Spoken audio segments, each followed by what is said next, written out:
stencils are one of my all-time favorite tools because they're so versatile.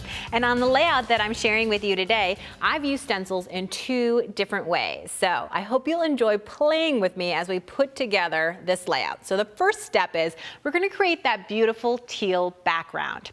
So I have a sheet of deli paper, which is like a sandwich wrap. You can literally go into your sandwich shop and find it. You just need something that's a really nice thin paper.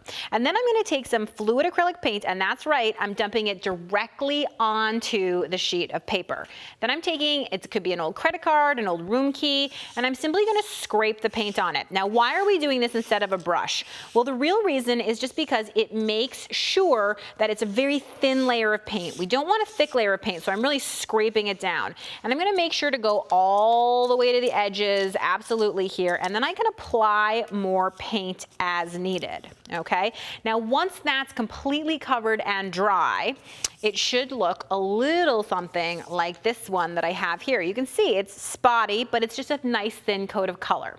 So now remember when you were a kid and you used to do crayon rubbings and go maybe out to a tree or gravestones or something like that? I'm taking this beautiful stencil, and yes, my stencils are filthy. I do not clean them and they still work. And it makes me have a lot more time to do the fun parts of creating and none of the cleaning. If only housework were that easy, right?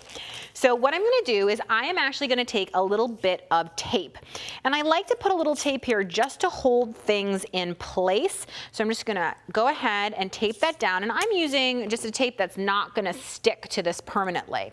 Then I'm going to take an oil pastel. You could also take a crayon. And look, how cool is that? I'm rubbing lightly with the side of the oil pastel, and the pattern of the stencil is coming right up. Now you can see why we had the tape on there, because I can walk away, I can answer a phone call, I can wave my hand around. I don't have to think about it too much because everything is down in place so that that pattern comes out beautiful, crystal clear.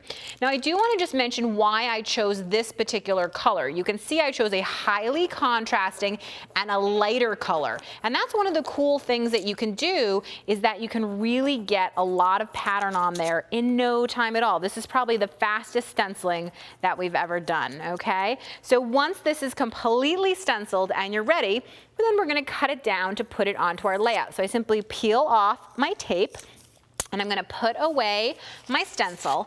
And now, you know, scissors are great, but sometimes when you really want that decal edge, it's great to just use a ruler. So I just put it down. I'm not measuring. I'm putting some pressure. Notice how my hand is like in an arch over this.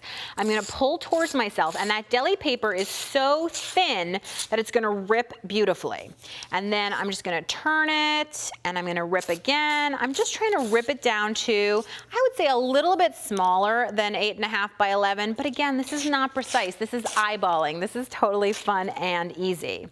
Okay, and again, you really have to keep the pressure on there. So once I have it ripped down to the size that I would like, okay, what I'm going to do is I'm simply going to glue it. Now, something like this deli paper, remember I said it was used to wrap sandwiches. That means that you need a really wet adhesive, because a dry adhesive like a tape runner isn't going to hold it on.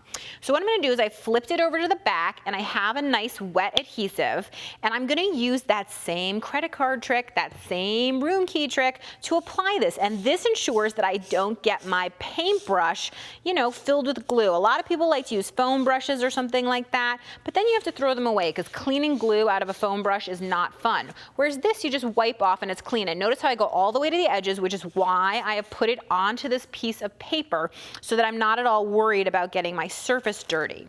Then I'm simply going to take it and put it down onto my cardstock, smooth it with my fingers, or guess what, this trusty old room key or credit card, smooth it right down and let it dry. Now, while that's drying, let's talk about the next kind of embellishment that we're gonna make for our page using a stencil. So what I have here is I have a stencil in two different sizes, but it's the same exact design. And notice again, they're really dirty. So this is what a stencil looks like when it comes right out of the package. It's nice and clean. And you can see how much smaller it is than this one. And that's because I have just put duct tape around the edges, and this just gives me a little extra space so I don't worry so much about running over it. However, we're going to be using stencils as templates, one of the original ways that they're meant to be used. I have a pretty piece of pattern paper, and what I've done on the back side is I've simply taken these shapes and I've just traced them, and you can use a ballpoint pen, anything that you happen to have around. Now, once it's traced, super duper easy. You're just going to take your scissors and you're just going to cut around it. Now, nobody's going to know where the original lines were. So if you don't cut on the lines, guess what? I'm not telling, and nobody else is either. They'll have no idea because, again, we drew the lines on the back. Now, if you wanted, you could draw the lines on the front so you could see exactly which part of the pattern paper you're cutting out of, but then I would use a pencil or something like that so that you could erase the lines afterwards and they wouldn't show. But you can see how quickly and easily you can cut out. Now, a couple tips about hand cutting. Notice that I never close my scissor blades all the way. I just keep them right in the middle, and I'm turning the paper, not the blades. You'll notice that my right hand, which is my dominant hand, stays exactly in the same spot, and in fact, I'm turning the paper through my scissors. And how much am I worrying about that line? Not at all. It's just a guideline, which I think is the way that crafting should be. It should be fun, it should be easy, and it should make you smile. So once I have my gorgeous embellishment all cut out, I'm ready to take it to the next dimension, because dimension makes a big difference. So let's go over to our dry, nice piece of paper here, and I have my photos, which I can just layer up however I want right on here, okay, just like that, and I could adhere those down. Now, it's fun to put this on here, but in my opinion, it just kind of, well, it's flat. So I have an identical one here, which is a little bit different. And that is, I've added foam adhesive. Now, if you look from the side, you can see I've stacked 3 pieces of foam adhesive, 2 pieces of foam adhesive, 1 piece of foam adhesive. And what this does when I adhere it is it creates the idea that this is popping forward at you gently. And I can do the same thing, of course, with all of the smaller ones. And by using the same design in 2 different sizes, I create a lot of rhythm, which is really, really nice. So you can see how easy that is to lay out. I can add a title, and I can, of course, add my journaling, but there's something else that I've added here which makes a big difference, and that is these little stitched pleats, okay? And I just layered 2 of them on top of each other like this, but let me show you how easy those are to make. We cut off a whole bunch of extra paper, or actually we ripped it off, okay? All you have to do is simply pleat it back and forth in your hands like this. Not hard to do, make them messy. I think it looks even better.